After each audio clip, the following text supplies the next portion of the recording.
Bienvenue sur la Minute Fauve, la petite sœur du podcast Âme Fauve. Je suis Sarah Zerbib, plaisirologue et psychologue. Ici, nous parlons de vie intime et charnelle, de sexualité, de plaisir, de corps. Bref, toutes les clés pour t'épanouir dans ta vie intime et sentimentale, quel que soit ton âge, ta morphologie et surtout ton statut relationnel. Alors, écoute bien ce qui va suivre et surtout, abonne-toi au podcast. Comment parler de sexualité, comment parler de plaisir quand on n'a pas encore rencontré ce date, c'est-à-dire, voilà, tu as matché avec quelqu'un sur une appli de rencontre ou tu as récupéré, on t'a demandé un numéro de téléphone parce que vous vous plaisiez et il y a toujours un peu cette question, je veux dire, si on match, si on se plaît lors d'une soirée, on envisage toujours le potentiel moment charnel avec l'autre. Personnellement, je suis complètement partisane du fait de parler sexualité avant de le faire et même parfois en amont de la rencontre lorsqu'il s'agit d'un match sur une appli. Pourquoi ? Parce que je pense que ça permet de se baliser un petit peu le terrain et aussi de voir si la personne partage certaines valeurs qu'on peut avoir. Pour moi, il y a plusieurs questions un petit peu charnières qui nous permettent justement dans ce moment de dating de voir si c'est un green flag ou un red flag.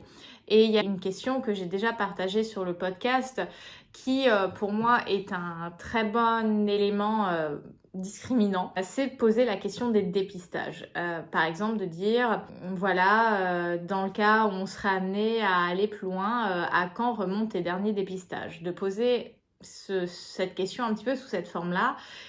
Et la personne, si elle te répond plus, si elle te bloque, tu as compris en fait. Elle n'est pas prête à faire preuve de clarté, de transparence, même s'il s'agit d'une relation éphémère, légère, etc.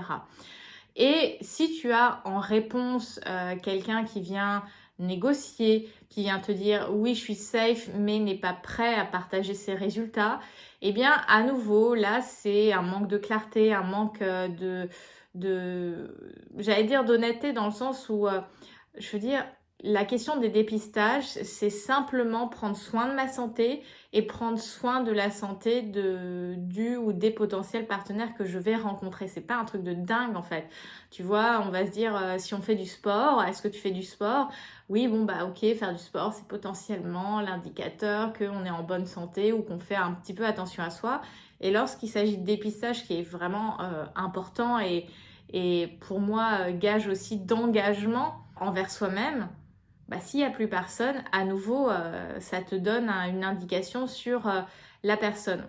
Et si au contraire, face à cette question, tu as une personne qui te pose une autre question, dans le sens, mais ça veut dire quoi ? Dépistage, ah bah non, j'ai pas l'habitude, explique-moi, etc. Bah là, tu as une ouverture. Ou quand quelqu'un te dit, bah voilà, moi je me suis fait dépister il y a tant de temps, je comprends que tu veuilles te rassurer.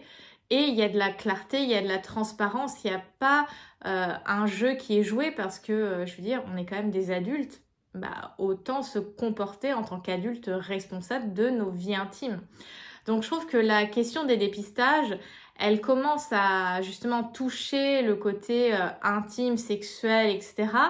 Et en même temps permet de faire un écrémage. Et je trouve personnellement que c'est une question super intéressante. Et après, comment finalement on peut aborder ce thème de la sexualité sans pour autant rentrer directement dedans, etc., etc. Moi, je trouve qu'il y a deux options qui sont possibles. L'option potentielle du sexto, dans le sens ah bah tiens, je suis en train de prendre ma douche ou je suis en train de prendre un bain, là je viens de rentrer de chez moi, je vais me changer. Enfin, ces petits éléments du quotidien qui peuvent paraître anodins, mais qui sont quand même une invitation.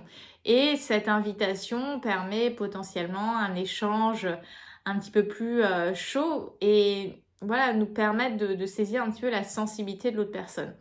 Et l'autre option que je veux te proposer dans ce podcast, c'est le fait d'envoyer un post, Insta ou TikTok, etc., d'un compte qui te parle, toi, en termes de sexo, que ça soit voilà, des comptes plutôt éducatifs ou alors des comptes plutôt érotiques avec des jeux de mots, avec voilà, des extraits de texte sur la vie intime, sur les relations charnelles, etc. etc. Moi en tête, je pense au compte Orgasme et moi, Mister Oz, Merci beaucoup, Sexo-Psycho, Camille parle sexe, Cœur Nichon, Regard coupable, Paul Laughton, Petite Luxure, Lorraine Sorlet ou Agathe Sorlet, Celle qui aimait, enfin vraiment il y a énormément de comptes, ou alors celui d'Âme Fauve aussi, parce que parfois j'ai des petites publications aussi qui se veulent pour te réchauffer, et en fait de partager ce type de post, parce que maintenant dans le dating, même si on parle sur WhatsApp ou SMS, généralement on check un petit peu. L'Instagram, on va complètement échanger nos Insta, et d'avoir ce type d'échange nous permet justement d'aborder un petit peu cette thématique de la sexualité, de voir où la personne se situe, si elle s'intéresse au plaisir féminin, etc. etc. Et je pense que c'est un élément comme n'importe quel autre élément qui touche une personne en fait. C'est comme sa générosité, ce qu'elle fait dans sa vie, quels sont ses hobbies, etc. Je veux dire, la sexualité fait partie de la vie, la vie charnelle fait partie de la vie. Effectivement, ce n'est que la partie émergée de l'intimité et la connexion. Mais justement, en allant chercher un petit peu la personne sur ce terrain, ça permet aussi de voir où elle se situe et est-ce qu'on partage une base commune, un intérêt commun. Je veux dire, on veut faire l'amour avec quelqu'un quand il nous plaît ou quand elle nous plaît, mais on a peur ou on ne se sent pas prête d'aborder ce sujet intime, alors qu'on est prêt de se mettre physiquement, de se dessaper physiquement.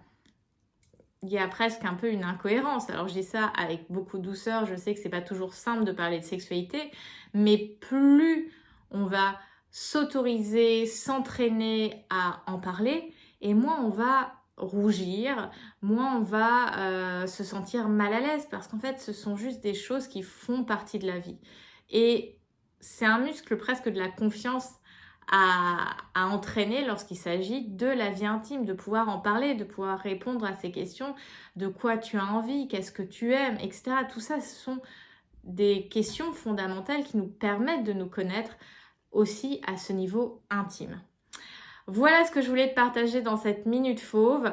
Évidemment, je pense que c'est une thématique que je traiterai de manière plus longue dans la version longue du podcast.